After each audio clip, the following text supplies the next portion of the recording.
वंदन करतो आणि सर्व देशभक्तांना मनापासून विनम्र अभिवादन करतो. हजारो स्वातंत्र्य सैनिकांच्या बलिदानामुळे आज आपण सर्वजण मोकळ्या हवेत श्वास घेऊ शकतोय. स्वातंत्र्य दिवस हा केवळ एका दिवसाचा उत्सव नव्हे, तर शतकानुशतकांच्या संघर्षाचं एक फळ आहे. महात्मा गांधीजींचं सत्य आणि अहिंसेचं आंदोलन, लोकमान्य टिळकांनी दिलेला स्वराज्य हा माझा जन्मसिद्ध हक्क आहे हा नारा, नेताजी सुभाषचंद्र बोस यांचं तुम मुझे खून दो मैं तुम्हें आजादी दूंगा हा नारा, भगतसिंग, राजगुरू आणि सुखदेव यांचं क्रांतिकारक बलिदान या सगळ्यांनी इंग्रजांना भारत सोडायला भाग पाडलं. या साऱ्यांनी आपल्या हक्कासाठी आवाज उठवला. त्यांनी जातपात, धर्म, प्रांत यांच्या पलीकडे जाऊन भारत मातासाठी लढा दिला.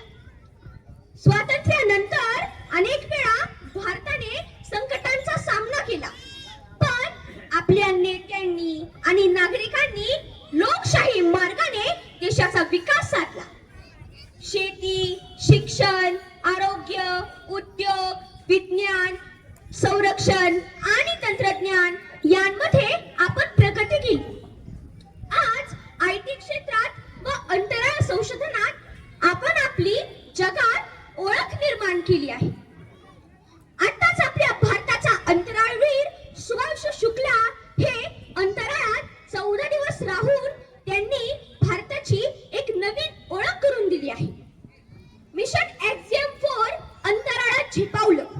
मिशन पायलट म्हणून त्यांनी याचं नेतृत्व केलं. शुभांशु शुक्ला म्हणतात, India has entered its second orbit, now ready not just to fly but to lead.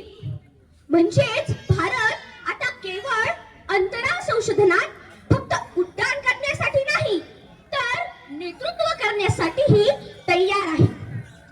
तसेच भारतीय महिलांनीही दाखवून दिले की ते कुठल्याही क्षेत्रात कमी नाहीत. 22 एप्रिल 2025 रोजी जम्मू काश्मीर मधील पहलगाम मध्ये झालेल्या भ्याड आतंकवादी हल्ल्यात हिजात 26 निष्पाप पर्यटकांचा मृत्यू झाला. त्याचा बदला घेण्यासाठी भारताने ऑपरेशन सिंदूर ही मोहीम राबवली. त्याचं प्रमुख नेतृत्व भारताच्या 2 जिगरबाज धाडसी रणरागिणींनी केलं.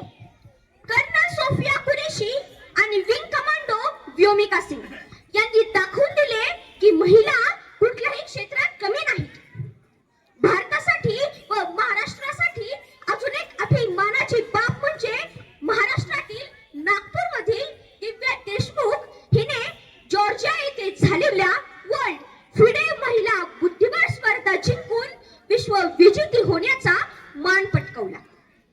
पण मित्रांनो, आजची तरुण पिढी मोबाईल मध्ये इतकी गुंतली आहे की समोरच्या व्यक्तीशी संवाद सुद्धा विसरली आहे.